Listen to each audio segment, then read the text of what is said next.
Hello, welcome back to Piers Rocks. So you got hold of One ROM, the most flexible ROM replacement for your retro system. What now? This video is the start of a new series that's going to take you from bare boards through to working ROMs in your retro system. This video's got you covered whether you buy a One ROM from me, buy a One ROM from someone else, or have your own One ROMs made. So if you buy a One ROM from me, here's what you're going to get hold of. You're going to get an anti-static bag with your chosen model of One ROM in it, and a bag of bits. First thing we're going to do is look at the One ROM board itself. So here's one of each of the latest available models of One ROM. On the left we've got the 24-pin micro USB variant, and then the 24-pin USB-C variant, followed by the 28-pin USB-C variant, and the 40-pin USB-C variant. If you're watching this at some point in the future, there may well be another model available that would slot in here. So all of these One ROMs have various properties in common. At the heart of every One ROM is the microcontroller, which runs the software that actually enables One ROM to provide its flexibility and emulate whatever ROM type you want it to emulate. In these smaller models we have the RP2350A, and in the larger model we have the RP2350B. They're essentially the same microcontroller, it's just this one has more input-output pins for the larger ROM that it's emulating. All models of One ROM are intended to be the same footprint as the socket that original ROMs would have been placed in. To demonstrate that, I've got a 28-pin socket here, and you can see that the 28-pin One ROM is an almost identical size to that. Down the left-hand and right-hand side of every One ROM, we obviously have holes for the pins that are actually going to go in the ROM socket. At the top left-hand corner of every One ROM is the pin 1 marking, which is a white L or corner shape symbol. So this would align with pin 1 in a ROM socket that you're inserting One ROM into. And it's really important that you install One ROM the correct way around. Sometimes ROMs have a notch up here to indicate the top of it, and then pin 1 is to the left.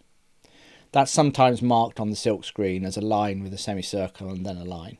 Every One ROM has a USB socket. This is for programming One ROM, both with the images that you want it to serve and the One ROM configuration, something we'll come to in a later video. You may be wondering why there's both micro USB and USB-C variants of the 24-pin One ROM.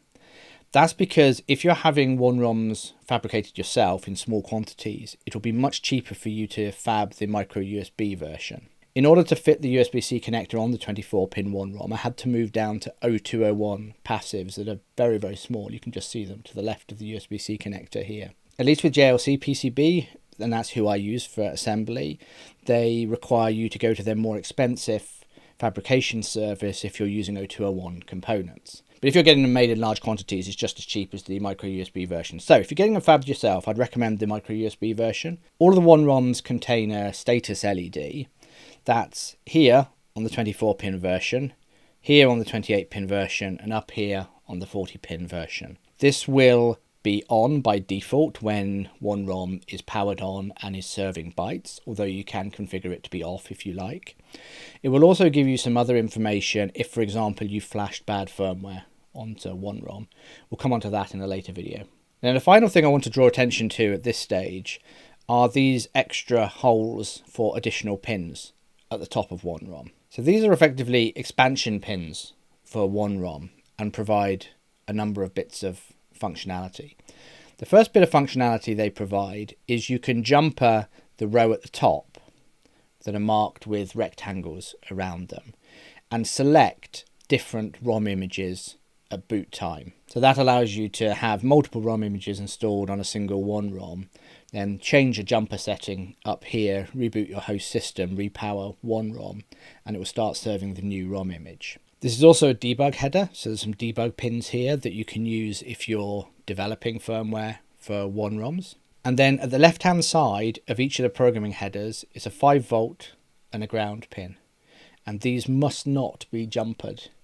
If you jumper these, particularly with it installed in a retro system, you'll be shorting the retro system's 5-volt rail to ground.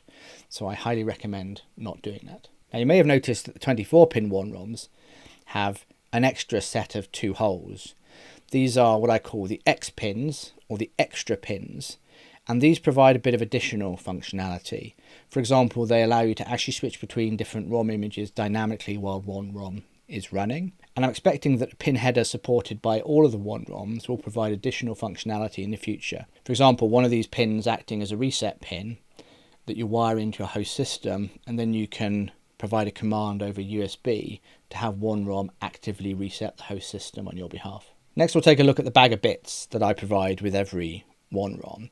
So you'll get pins to install underneath One ROM in these two rows. And those are the legs of the pins that are actually going to install into the host system. These pins are the best widely available fit I've found for retro system ROM sockets. The larger pin headers, like these ones, can be inserted into retro systems, but they might damage the socket. These are much narrower. Hence, they're also a lot more delicate. Therefore, in case some of the pins get bent during shipping, it's typically one or two of the end pins that get bent. I provide a longer strip of pins than is necessary to install in the One ROM. Therefore, you'll need to trim this down to be the right number of pins before soldering. I also provide the pin headers that you may want to install in these headers here. Now, I've explained the functionality these perform. I would only install these if you actually need them, if you're going to make use of the image switching functionality or the debugging header, because it actually makes One ROM significantly taller installing these pins. So with these installed, you may actually hit some issues with clearance to the rest of the components and case, for example, in your retro system. So have a think about whether you want these installed and whether with these installed it's actually going to impinge upon something else within your system. And then finally, here's a couple of jumpers that I provide so you can use them with the pin header to jump between different images if that's your thing. The next thing you need to do is you need to install the pin. If you're going to install the header pins, then I recommend that you do that first, because you'll be soldering them from the underside of One ROM. And with One ROM's legs installed, you're actually going to struggle to solder some of the pins. Can be done with a fairly fine tip on your soldering iron, but if you're going to need them, it's best to install them first. To install the pins in your One ROM, I recommend using a breadboard. You can solder the pins with the pins already installed in your retro system, but you'll probably want to do it externally so as not to put any unnecessary heat into your retro system. So the first thing I'm going to do is I'm going to install the pin headers. And I'll take the 5x2 pin header and I'm just gently going to wiggle that into place into the breadboard. So these header pins can sometimes either push out the little strips of metal underneath these holes, or they can actually push some of the header pins through this plastic casing. So just go slowly and gently wiggle them into place. And then if you want the extra pins installed, do the same with those. So now I've got the header pins in a breadboard. Just put your One ROM over the top and solder those 12 pins. Once you've done that, grab yourself some side cutters and trim down the legs to the number of pins that you need. On this one I need to trim 4 pins off the end, and similarly on the other side. So now I should have 2 sets of 12 pins for this 24 pin One ROM. Do the same thing again with the breadboard. So take your pins and on one side put them in the 3rd row in from the middle, and on the other side put them in the 2nd row in from the middle. This spaces them at 600mm centres, so 600 thousandths of an inch or 15.24 millimeters. That's the pitch of a standard dip socket like this. Then take your One ROM, gently wiggle it in place over the pins. Now before you solder it, just check that it's square when you look at it end on, like this one is.